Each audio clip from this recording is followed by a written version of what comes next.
Lənkəranın Ruvo kəndində 24 ailə qaz üzünə həsrətdir. Kənddə bütün fərdi evlər qazlaşdırılsa da, həmin ailələr prosesdən kənarda qalıb. Söhbət həmin kənddə Sovetlər dövründə savxoz əməkçiləri üçün tikilmiş 24 mənzilli 2 yaşayış binasından gedir. Sakinlər məsələnin həllində aidiyyatı qurumlardan kömək istəyir. Əməkdaşımız Pərvanə Nəhmət qızı kənddə olub, bina sakinlərinin problemlərinə güzgü tutmağa çalışıb.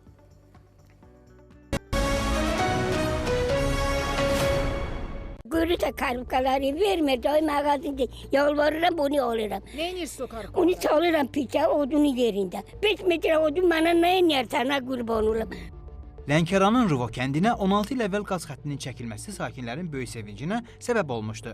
Mavi yanacaq həm onların həyatını yüngülləşdirəcək, həm də meşələrin qırılmasının qarşısını alacaqdı. Belə də oldu. 918 nəfərlik kənd əhalisinin 90%-dən çoxu təbii qazla təmin edildi. Lakin 1980-ci illərdə tikilmiş və hər birində 12 ailə yaşayan 2 çox mənzilli bina bu prosesdən kənarda qaldı. 45 ildir burada yaşayırıq. Bina tikilibdi, köçmüşük bura. Çəkmirlər bizə qaz. Hətta indi biz də odun piçi ilə bitər eləyirik də. Yağış olanda, qar olanda biz şaxta bizi öndürür. Piçi 5 dəqiqə yanır, 5 dəqiqədən sonra sönür.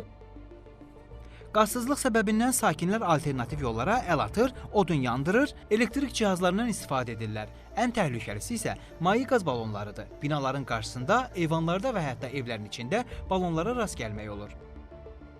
Artırmaya görə bizə qaz vermir. Artırmanı da bizdə neçə ildir şəraitimiz yoxdur. Şəraitə görə özümüzün biraz artırma da deyən yerdə görürsünüz də bunlar. Odun da bizə çat vermirlər, icazə yoxdur. Qaz balonları 2 mərtəbə yuxarıda yaşayır. Onu çıxartmaq var, salmaq var, ağırdır. Məcbur istifadə edirik. Qaz yoxdur da, qaz bizə vermirlər. Vəziyyətimiz beləncidir, odun yoxdur. 20 manat metrəsi adam alır. Nə görə olsun? Çilə gətiririk belənci, yandırırıq. Sakinlər bildirirlər ki, ildə 1000-1500 manatlıq odun almaq onların büdcəsi xaricindədir.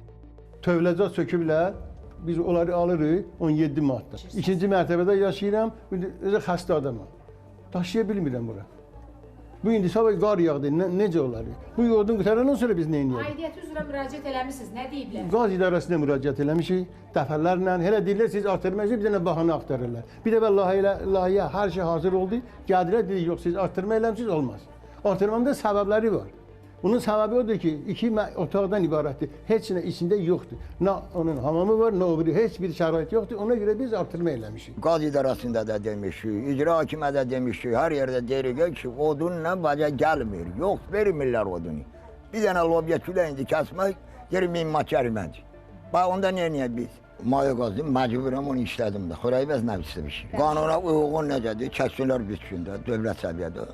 Biz öz pulumuzu verəydik.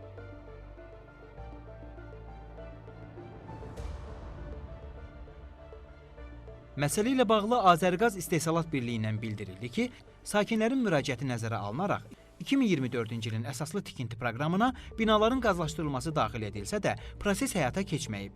Binalara baxış zamanı tikilinin ilkin layihəsi ilə faktiki vəziyyət arasında uyğunsuzluq aşkar olunub. Sakinlər tərəfindən edilmiş artırmalar layihə üzrə qazlaşdırmaya maneə yaradır.